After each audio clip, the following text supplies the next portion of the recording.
বানিয়েছি, সবাই আমার আইন মেনে নিজের অবস্থানে আবর্তন করে। আল্লাহু আকবার। কোন সীমা লঙ্ঘন নাই।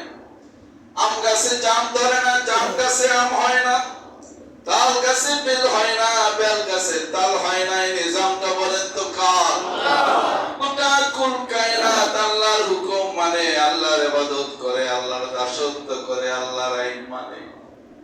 মানতে তারা বাধ্য, মানতে তারা সীমা লঙ্ঘন করার কোন সুযোগ আছে? এটা মানতে তাদেরকে বাধ্য করা হয়েছে। এটাকে বলা হয় তাকফীরি, জন্মগত ফিতরা।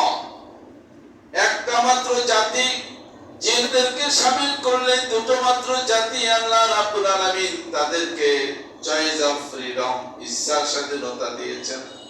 ইচ্ছার স্বাধীনতা দিয়েছেন, ফ্রিডম অফ চয়েস আল্লাহ দান করেছেন।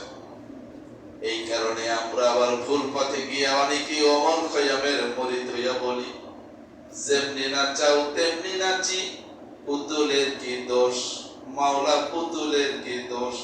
অথবা আমি চুরি করি, আমি চুরি করি না, তুমি আমারে চুরি করো।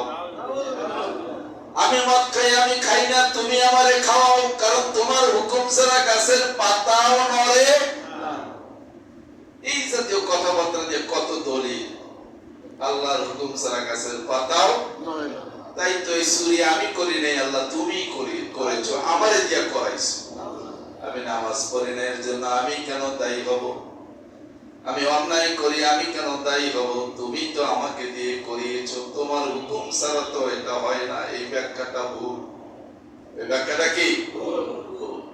আপনাকে ইচ্ছা শক্তি দেওয়া হয়েছে, আপনার ইচ্ছার স্বাধীনতার উপরে বিচার এবং ফয়সালা হবে।